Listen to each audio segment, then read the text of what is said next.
Hi there, Sanibonani Molweni. Welcome to Fix Channel. If you're new here, please subscribe before the end of the video. If returning, thank you for love and support. I appreciate you. Kulo nyaka ngo-May 28 ku-social media page yomndeni ubaba Mseleku uvezile ukuthi yena noMacele sebehlanganisa 20 years beshadile. Wabhala kanje: Full 20 years anniversary. I never thought, but God has been good. Ngiyabonga ku-Flo, my lovely grandmother, and my beautiful mother, Joyce Nobathembu, for guiding her so beautifully. Le yayingomhla ka-28 May 2022, ubaba Mseleku eveza ukuthi usufikile-ke, seyihlangene iminyaka ewu-20, eyamashumi amabili ngesiZulu. Kanti uMacele wayekade esitshelile ukuthi lathi thaqi iwashi ku-20 years.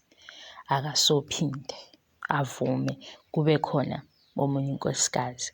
Kunenye episode la ngithole khona uMacele ethi kuma-conditions awanikezwa ubaba Mseleku ukuze avume amanye amakhosikazi, ufisa ukwazi ukuthi njengamanje use-achivile yini lokho awayekufisa. Hhayi, asandi-ke ngamagama, benginikhumbuza nje ukuthi usuku olukhulu lufikile la ubaba Mseleku wasikhombisa ngomhla ka-28 May ku-social media page.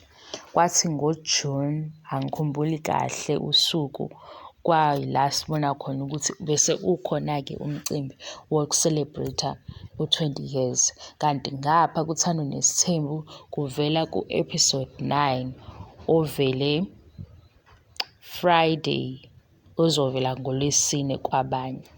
Yima nje ngikucacisela into encane. Kwenye i-comment engitholele ukuthi uyaxabanisa. Buka umsebenzi wakaMseleku. NgoJune yila benze khona i-anniversary uMacele nobaba Mseleku. Wena sewuyibona sikuba manje siqeda uNovember. Umsebenzi we-TV ukuthi ehamba kanjani. So kuyona yonke into esiyikhulumayo mase sireview ishow, suka-ke emqondweni ukuthi siyaxabanisa. Sebesebenzile baqedile. Even i-episode yokugcina ya-season 6 sebeyiqedile kudala. Siyayazi futhi ukuthi siyazi ukuthi vele izoba phezulu ngoba fanele siqede ngento ephezulu ukuze sizobuka u-season 7. Hhayi-ke bengazile ukuzokwanda ngamagama, bengifuna ukuchazela laba ababuye benze sengathi asazi ukuthi uma sikhuluma nge-TV show sikhuluma ngento esiyibone ku-TV, sifake nemicabango yethu. Halala kuMacele nokubaba Mseleku. Ngiyayiphinda le video, ngayifunda futhi le message yababa Mseleku. Ngayibona le post ku-Facebook ngomhla ka-28 May. Manje sekuzovela umcimbi ophelele, yingakho-ke sengikukhumbuza. Ngisobe sengibuya-ke sengiveza ukuhle. Ube muhle uMacele, ubecebezela and bekubonakala ukuthi umcimbi owakhe.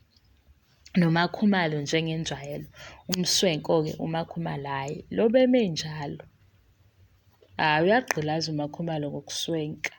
Ngithi nje mhlampe ogqokisa uMakhumalo uyamenza ukuthi aswenke adlule amakhosikazi. Kodwa kule season 6 ngibone noMacele eza ngelinye izinga. Iy'ngubo zakhe ebengiyibona egqoka kuma-events lawa abebewa-athenda ngomndeni.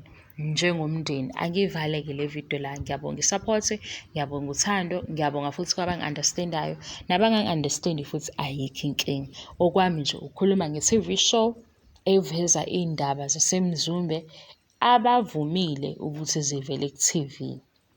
Mase kuba ukuthi ukuhlaziya kwami ngeke kufane nokuhlaziya komunye ngoba nomunye ikhona into ayibonayo athanda ukukhuluma ngayo, nami ikhona into engiyibonayo ngithanda ukukhuluma ngayo. Ngiyabonga kakhulu i-support, angiqedi. Bye.